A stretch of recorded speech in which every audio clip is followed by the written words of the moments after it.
Nesse vídeo eu pretendo falar sobre um filme chamado Por Lugares Incríveis. É uma trama que se desenvolve num contexto adolescente. Então toda a carga psíquica dessa etapa da vida é bem desenvolvida em aspectos do filme. E apesar de ser um filme onde se desenvolve, que se desenvolve num contexto de vivência adolescente, ele provoca uma discussão no mundo adulto, né? Porque elementos do mundo adulto, descuidos, vamos dizer assim, do mundo adulto, estão ali muito bem representados também. E esses descuidos do adulto, do cenário adulto, vão causar um impacto profundo no mundo adolescente e, consequentemente, na sua constituição como adulto, né? Eu vou destacar aqui os personagens, claro, os personagens principais e os seus contextos. A Violet e o Finch. É bem interessante a forma como os dois se encontram e como isso vai sendo desenvolvido no filme, embora algumas pessoas que tenham conhecimento do livro aleguem que algumas divergências terminam causando alguns embaraços, né? Mas vamos trabalhar com aquilo que a gente tem acesso, que é o filme.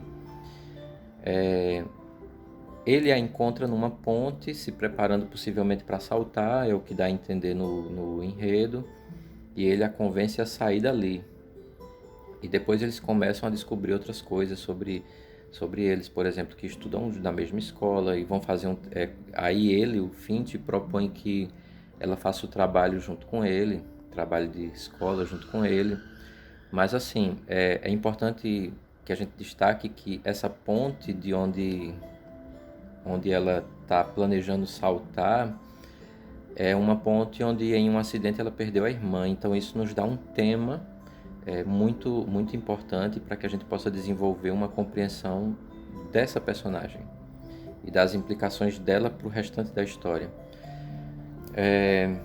O luto, a perda da irmã mais velha e o luto consequentemente não vivenciado faz com que a Violet comece a se tornar uma adolescente deprimida, né?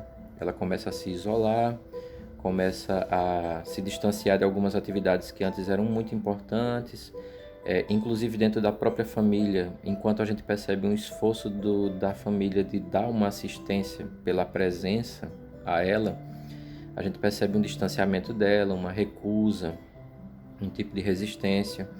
Então a gente vê aqui que o comportamento da menina é sustentado em um primeiro momento a partir da não vivência do luto.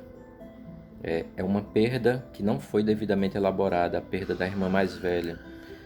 E essa não elaboração do luto prende a pessoa no momento da perda. É como se ela estivesse sempre naquele mesmo cenário, ela não conseguisse sair dali. E permanecer no local da perda é reviver a perda sempre, então é um sofrimento constante, né? Então a Violet, você percebe que ela é uma pessoa popular na escola, mas que vai aos poucos se desconstruindo, né? Vai se isolando. E é importante a figura do Finch porque ele é uma provocação, né? Ele é quem faz a provocação. E aí o título do filme, Por Lugares Incríveis. Os lugares são simples, mas o que eles conseguem fazer juntos nesses locais tornam esses locais diferenciados, né? Então aqui o tema da presença do outro na nossa vida. E no caso dela, a partir da ótica dela, a presença dele é que faz com que ela retome aos poucos a sua vida, a sua rotina de vida, vamos dizer assim. E retomar o que é a vida dela é o que a gente conhece como, finalmente, a elaboração do luto. Então a gente poderia dizer que a Violet tem um quadro possivelmente, né, um quadro depressivo leve, no máximo moderado, construído a partir de um luto não vivido. Então, no momento que o luto é elaborado, ela começa a sair desse quadro um tanto quanto deprimido. E essa saída se dá a partir do esforço dele, né? Então a entrada dele na vida dela assegura que ela consiga ressignificar tudo, né? Reorganizar tudo. Não quer dizer que a pessoa, no caso do luto, não quer dizer que a pessoa esqueceu que perdeu alguém, não, mas aquela dor vivenciada é uma dor que você consegue consegue mais ou menos, conceder um sentido a ela, né? E no caso do luto não trabalhado, essa dor é uma dor sempre presente, que lhe leva de volta para o momento da perda. Então, a elaboração do luto é sempre um processo muito importante para qualquer pessoa, em qualquer perda. E a não vivência desse luto pode trazer graves consequências para a vida de não só da pessoa, mas de todos que estão ali no seu contexto. E aí é ele quem provoca essa reestruturação, o que mostra que quando a gente pega depois a história dele, a gente percebe que ele teria uma situação muito mais grave do ponto de vista psicológico do que o dela, né? Porque assim, ele tem variações repentinas de humor e tem um momento que ele desaparece, passa um tempo fora e quando volta, volta como se nada tivesse acontecido. Essa oscilação de humor, a agressividade também, embora no filme propositalmente não tenha existe uma resistência a um diagnóstico, possivelmente pode indicar algum tipo de transtorno bipolar, né? Em algum espectro de bipolaridade. E aí entra na história dele por que isso não é devidamente trabalhado, porque no contexto dela, ele ajudou. A família dela dava o suporte. No caso dele, a única referência que ele tem é uma irmã com quem ele vive. A mãe, pela própria correria da vida, não é uma mãe presente.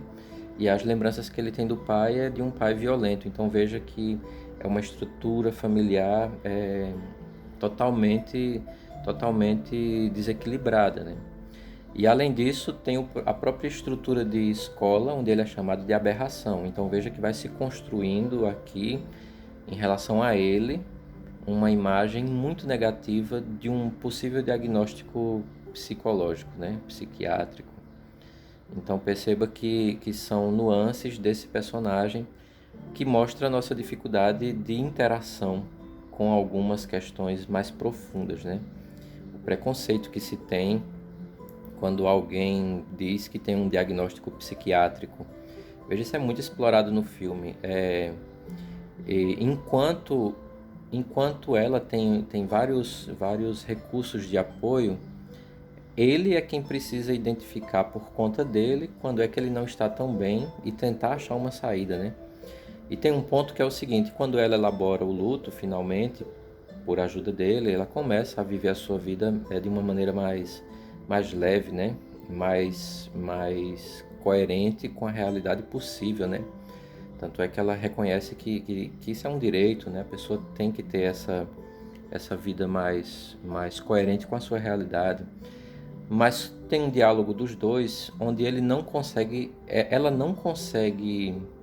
entender e, consequentemente, não consegue ajudar. E do outro lado, ele não se sente compreendido e percebe que está mais sozinho.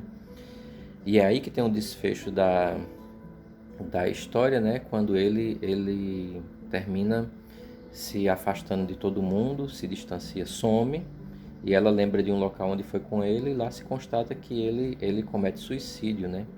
Então, assim, aparentemente é um filme que tem uma carga muito pesada no final, porque alguém poderia fazer uma leitura assim: ele a ajudou, mas ela não ajudou ele. Mas isso é num contexto adolescente, porque, na verdade, a não ajuda mostra a negligência de um mundo adulto, né? Na verdade, a ausência de um suporte familiar adequado, de um suporte psicológico adequado.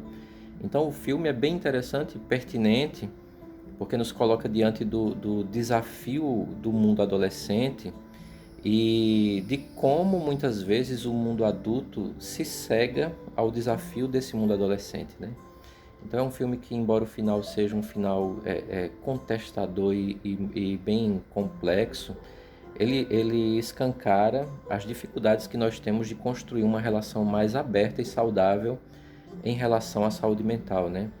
Eu estava lendo um texto que dizia assim: não existem lugares incríveis onde a gente não pode falar de saúde mental, né? Então veja essa abertura a um contexto mais dialogal, mais dialogal, onde se busca a ajuda mais adequada, porque você sentir que alguém está lhe escutando por mais negativo que seja o que você está contando, você sentir que alguém está lhe escutando porque quer lhe ajudar é extremamente positivo. Mas tem instâncias da nossa vida que os melhores amigos, por mais presentes, pelas melhores palavras, ainda não serão capazes de constituir a ajuda efetiva, né? Então, é um filme que abre espaço para esse debate sobre relações familiares, relações entre amigos e relações entre a sociedade e a imagem que se construiu daquilo que a gente chama de saúde mental, né? Um filme bem interessante, é...